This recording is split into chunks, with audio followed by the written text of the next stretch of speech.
The first time I saw her, I knew I was in trouble. She walked into the house like she owned it. Long legs wrapped in silk, lips painted a deep shade of red, eyes that held a secret I couldn't quite grasp. My father introduced her as Evelyn, his new wife. My new stepmother. She looked at me then, her gaze lingering just a second too long. A slow smile played on her lips, as if she already knew how this was going to end. At dinner, I could barely focus. The way she moved, the way her voice slid over words like honey, the way her dress clung to her curves, it was unbearable. She was young, way too young to be with my father. But he was rich, powerful, the kind of man who could have anything he wanted. And clearly, he had wanted her. Except, as the night went on, I couldn't shake the feeling that she wasn't here for him. She was here for me. It started with small things, accidental touches, a brush of her fingers against mine when she passed me the salt, a glance held a little too long across the dinner table, the way her robe slipped off her shoulder when she leaned down to pour herself another glass of wine. I told myself I was imagining it, that I was insane to think she was doing this on purpose. Then, my father left for a business trip. The house was too quiet without him, the tension thick enough to suffocate me. I tried to ignore it, stayed in my room, buried myself in anything that would distract me. But it was useless, because every time I closed my eyes, all I could see was her. And that night, she came to me. It was late past midnight, when my bedroom door creaked open. At first, I thought I was dreaming, but then I saw her standing there, framed by the dim light of the hallway. She was wearing nothing but a silk robe, black short, barely covering the tops of her thighs. One of the straps had slipped down her shoulder, revealing smooth, bare skin. "Couldn't sleep," she murmured, stepping inside without waiting for permission. I sat up, my pulse hammering in my ears. "Evelyn, chill." She pressed a finger to her lips. "You'll wake the whole house." There was no one else in the house. She knew that. I knew that. She moved closer, the scent of her perfume thick in the air, sweet, intoxicating. She sat on the edge of my bed, her knee brushing against mine. "I think we should stop pretending, don't you?" She whispered. "Pretending what?" My voice was hoarse, barely more than a breath. She tilted her head, studying me like I was something she was about to devour. Then she reached out, tracing a finger along my jaw. "Pretending you don't want this." I exhaled sharply, my whole body going rigid. "This is wrong." She laughed softly. "Is it?" Her hand slid down, fingertips grazing my throat, my collarbone. I swallowed hard, my self-control hanging by a thread. "You don't even know what you're doing to me," I muttered. She leaned in, her lips just a whisper away from mine. "Oh, Kian, I know exactly what I'm doing to you." And then she kissed me. Her lips were soft, warm, and tasted of wine. A slow, lingering kiss, teasing, testing, waiting for me to break first. And I did. The second I parted my lips, she deepened it, her tongue sliding against mine, slow and deliberate. My hands gripped the sheets, every nerve in my body screaming at me to stop this madness. But I couldn't. I didn't want to. Evelyn's fingers traced down my chest, slipping under the hem of my shirt. Her nails grazed my skin, sending a sharp current through me. My breath hitched as she pulled back just enough to whisper against my lips. "I've seen the way you look at me." I closed my eyes, exhaling shakily. "Evelyn, say it," she murmured, her hand moving lower. "Say you want me." I groaned, my self-control shattering. "I want you." She smiled, her eyes dark with satisfaction. "Then take me." That was all it took. I grabbed her by the waist, pulling her onto my lap, her legs straddling me. The silk robe she wore slipped further down, revealing bare, flawless skin. My hands roamed her body, memorizing every curve, every soft dip of her flesh. Her mouth was everywhere, my jaw, my neck, my collarbone. Each kiss was a slow, torturous burn, igniting something dangerous inside me. "You're so tense," she murmured against my skin. "Relax, Kian. Let me take care of you." A low growl rumbled in my chest as I flipped her beneath me, pressing her into the mattress. Her robe fell open completely, and the sight of her, laid out beneath me, looking up with a sultry smile, nearly undid me. "You're playing a dangerous game," I muttered, trailing my lips down her throat. She arched beneath me, a breathy moan escaping her lips. "And you love it." I did. God help me, I did. My hands moved down her body, exploring, worshiping. Every inch of her was perfection, soft, warm, made to be touched. She gasped as my fingers traced the inside of her thigh, teasing, testing her patience. I smirked against her skin. "You're cruel," she breathed, nails digging into my back. I chuckled. "And you love it," she moaned in response, her body pressing closer, desperate for more. And I gave her everything. I woke to the sound of soft humming. For a moment, I thought it had all been a dream, but then I turned my head and saw her. Evelyn stood by the window, wrapped in my bedsheet, the early morning light casting a golden glow on her bare shoulders. Her long, dark hair cascaded down her back, slightly tousled from the night before. She was breathtaking, and she was my father's wife. Reality crashed over me like a tidal wave. I sat up abruptly, my chest tightening. What the hell did we just do? Evelyn turned to me, completely unfazed. "We did exactly what we both wanted." I ran a hand through my hair, my pulse still unsteady. "He's going to find out." She smiled, slow and knowing. "Not if you keep your mouth shut." I frowned, watching her carefully. There was something in her tone, something almost calculated. "Why did you come to my room last night?" I asked. She tilted her head, amusement flickering in her eyes. "I think you already know the answer." I narrowed my gaze. "Say it." She walked toward me, stopping at the edge of the bed. Then she leaned down, brushing her lips against my ear. "I wanted to see how far you'd let me go." Her words sent a shiver down my spine. I grabbed her wrist, forcing her to meet my eyes. "And now what?" She smirked. "That depends on you, Kian." I searched her face, trying to understand what she really wanted from me. This wasn't just desire. There was something else beneath the surface. Something darker. And I had a feeling I was only beginning to understand just how deep this went. I pulled away, trying to clear my head, but Evelyn didn't let me. She reached for my hand, lacing her fingers through mine, her touch gentle yet possessive. "You regret it?" she asked, her voice softer now. I didn't know how to answer. My body still burned from the way she touched me, but my mind screamed that this was wrong. "This can't happen again," I said, though the conviction in my voice wavered. Evelyn sighed, tilting her head as she studied me. Then she released my hand and stepped back, letting the sheet slip slightly, revealing just enough of her body to make me ache. "Are you sure about that?" she asked. I clenched my jaw, forcing myself to look away. "Yes." Silence stretched between us, heavy and unspoken. Then, after a long moment, she turned away and began gathering her clothes. "Fine," she said, her tone unreadable. She picked up her silk robe from the floor and slid it on, tying the belt loosely around her waist. The fabric clung to her curves, teasing me with the memory of what lay beneath. Just as she reached the door, she paused and glanced back. "You know," she murmured, "you're a lot like your father." I frowned. "What's that supposed to mean?" She smiled, but there was something bitter behind it. "He thinks he can control himself, too." And with that, she left. The second the door clicked shut, I collapsed back onto the bed, staring at the ceiling. My heart was still racing, my skin still buzzing from her touch. I needed to stop this. I needed to stay away from her. But deep down, I knew I was already too far gone. The next few days were torture. Evelyn acted as if nothing had happened. At breakfast, she smiled at my father, kissed his cheek, played the role of the perfect wife. She even chatted with me casually, as if she hadn't spent the night in my bed. It was driving me insane. Every time she walked past me, her perfume lingered in the air, reminding me of how she had smelled wrapped around me.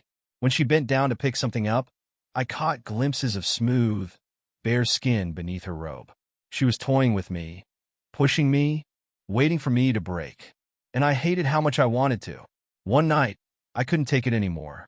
I was in the kitchen, grabbing a glass of water, when she appeared behind me. I felt her presence before I saw her, the warmth of her body, the scent of her skin. "You've been avoiding me," she murmured. I swallowed hard, not turning around. "You should leave," she chuckled, stepping closer. "You don't mean that." I gripped the counter, my knuckles turning white. This was a mistake. She pressed against my back, her hands sliding around my waist. "Then why are you shaking?" I exhaled sharply, my body betraying me. She ran her fingers up my chest, her nails grazing my skin through my thin shirt. "I know what you need, Kian." I spun around, grabbing her wrists, pushing her against the counter. "Do you?" I growled. Her breath hitched, but she didn't look afraid. If anything, she looked pleased. "Yes," she whispered. "And I think you know what I need too." Her lips parted slightly, her chest rising and falling in uneven breaths. I wanted to resist. I wanted to walk away, but I didn't. Instead, I crushed my mouth against hers, drinking her in like a man starved. And this time I didn't stop. The days blurred together after that night. Every moment alone with Evelyn was a game of restraint, a constant battle between logic and desire. She never pushed, never demanded.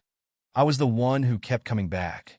I told myself I could stop whenever I wanted, that I was still in control, but the truth was obvious. I was addicted to her, to the way she looked at me like I was the only thing that mattered, to the way her body felt beneath mine. And she knew it. One evening, my father announced he had to leave for a business trip overseas. He was leaving the next morning and wouldn't be back for a full week. The moment he said it, Evelyn's eyes found mine across the dinner table, a silent promise passing between us. My hands curled in a fist beneath the table as I forced myself to look away. That night, I barely slept. My body burned with anticipation, but my mind was in turmoil. I kept hearing my father's voice in my head, kept seeing the way he smiled at Evelyn, completely unaware of what was happening behind his back. Guilt twisted in my gut, but it wasn't enough to stop me. When the house fell silent, and I was sure he was asleep, I found myself moving toward Evelyn's room, my breath uneven. The door was slightly open, as if she had been waiting for me. She stood by the window, bathed in moonlight, wearing only a silk slip that clung to her body. She didn't speak as I entered, didn't question why I was there. She simply turned to me, a slow smile curving her lips. "I was wondering when you'd come." I closed the distance between us, my fingers finding the strap of her slip, sliding it off her shoulder. She let it fall, her skin warm beneath my hands. "We shouldn't be doing this," I murmured against her throat. She tipped her head back, giving me better access. "Then stop." I didn't. The next morning, I woke to the sound of my father's car pulling out of the driveway. The bed beside me was empty, but the scent of Evelyn still lingered on the sheets. My body ached in the best way possible, but my mind was a storm of conflicting emotions. This was dangerous. This was wrong. And yet, as I got out of bed, the only thing I could think about was when I could have her again. She found me in the kitchen later, making coffee. She was wearing one of my father's shirts, the fabric swallowing her frame, making her look smaller, softer. She leaned against the counter, watching me with a knowing smile. "You look tense." I didn't respond. I couldn't. She took a step closer, reaching for my tie. It had been loosened but still hung around my neck from the night before. She tugged on it gently, pulling me toward her. "Relax, Kian. No one's here to see us." I exhaled slowly, my hands finding her hips. "You're enjoying this, aren't you?" She grinned. "Immensely." I kissed her before she could say anything else. The next few days were a blur of stolen moments, breathless whispers, tangled sheets. We barely left the house, existing in our own world where nothing else mattered. But even in the haze of pleasure, something gnawed at me. There was something about the way Evelyn looked at me sometimes, something in her eyes that didn't quite match the teasing smiles and soft touches. It was almost as if she was waiting for something. On the fourth night, as we lay in bed, I finally asked, "Why did you marry him?" She stiffened slightly before relaxing against me. "Why do you care?" I traced circles on her bare shoulder, studying her expression in the dim light. "Because I don't believe it was love." She let out a quiet laugh, but it lacked humor. "You're smarter than I thought." I waited. She sighed. rolling on her back and staring at the ceiling. I met your father years ago, a long time before he met your mother. Something in my chest tightened. You knew him before? She nodded. We were together. For a while, I thought he loved me. My stomach turned. What happened? She turned to look at me, her expression unreadable. He left, without a word, just disappeared one day like I never existed. I swallowed hard. And now you're here. Her lips curved slightly, but there was no warmth in her smile. Now I'm here. A chill ran down my spine, but before I could ask anything else, she leaned in and kissed me, effectively silencing the questions in my head. And like every other time, I let her. The morning after Evelyn's confession, I couldn't shake the unease settling in my chest. Her words replayed in my mind. How she had known my father long before he ever met my mother. How he had left her without a word. And now, years later, she was back, married to him, tangled in his life once more. Tangled in mine? I watched her move around the kitchen, pouring herself a cup of coffee as if nothing had changed. As if she hadn't just revealed something that made my skin prickle with unease. She caught me staring and smiled. You're quiet this morning. I sipped my own coffee, trying to steady my thoughts. Just thinking. She tilted her head, studying me. About what? I hesitated. You. Her smile didn't falter, but there was something unreadable in her eyes. She set down her cup and took slow steps toward me, fingers grazing the edge of the counter beside me. I hope they're good thoughts. I should have pulled away. I should have demanded more answers. But when she leaned in, pressing her body against mine, every rational thought disappeared. Her lips brushed against my jaw, her hands slipping beneath my shirt, nails dragging lightly over my skin. I don't want to think right now, I muttered, grabbing her waist and pulling her onto the counter.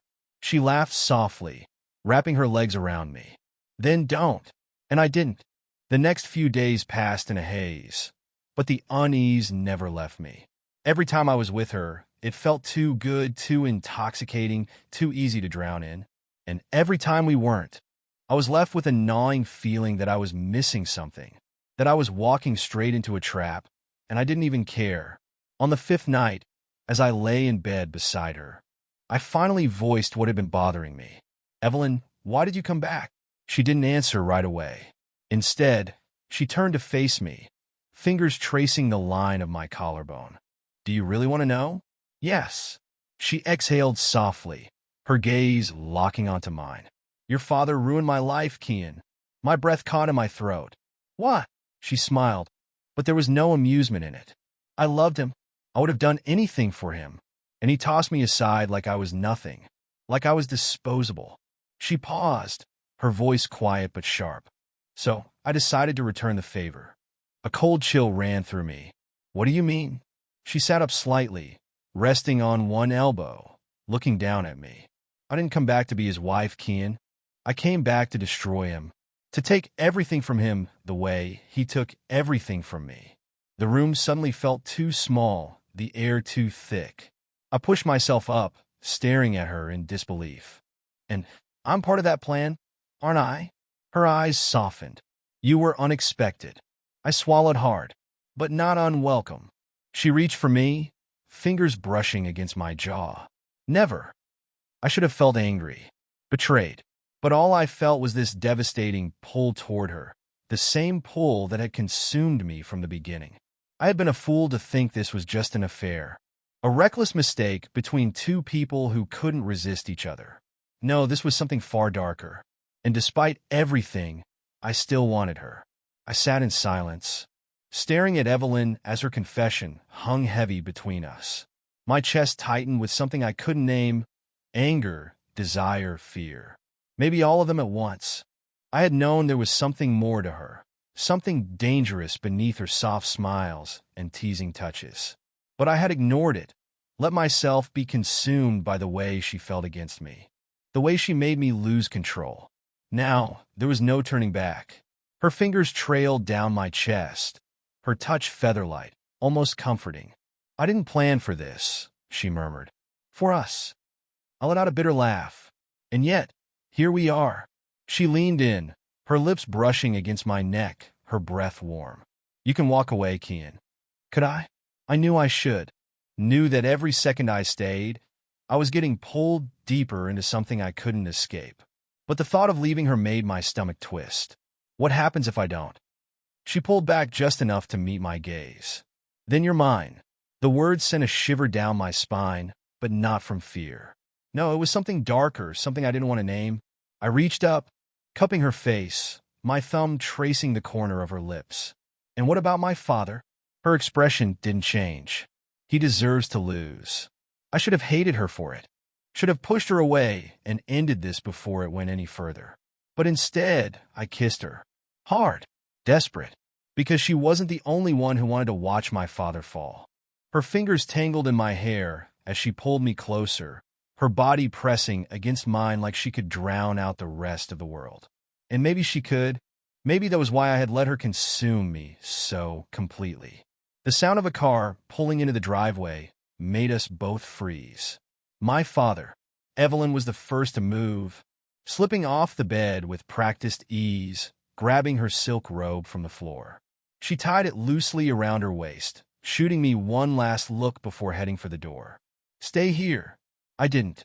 I pulled on my jeans and followed her down the hall, my heartbeat hammering in my chest. My father's voice echoed through the house as he stepped inside, shaking off his coat. Evelyn? She greeted him with a smile, the same soft, inviting one she had used on me so many times before. You're home early. He frowned, his gaze flickering between her and me as I appeared in the hallway. His expression darkened. What's he doing out? Evelyn laughed lightly, stepping closer to him. We were just talking. He eyed her suspiciously before turning to me. Go to bed, Kian. I held his gaze, something inside me shifting. He didn't get to order me around anymore. He didn't get to pretend he was the one in control. I glanced at Evelyn, at the way she was watching me, waiting, daring me to take the final step. I smiled. No. My father stiffened. Excuse me? Evelyn placed a hand on his chest, tilting her head. Don't be so harsh on him, darling. He's just looking out for me. The possessiveness in her voice wasn't lost on him. His jaw clenched. Evelyn. She sighed, stepping away from him and towards me instead. I think it's time, don't you? My father looked between us, realization dawning in his eyes. You. Did you really think you could escape your past? Evelyn's voice was smooth, dangerous. That I would just disappear? His face paled. Evelyn. She laughed, cold and sharp. You ruined my life. Took everything from me. Now, I've done the same to you. She glanced back at me, her lips curling. With a little help. My father turned to me, his expression unreadable. You have no idea what you've done. But I did. I had made my choice. And I didn't regret it.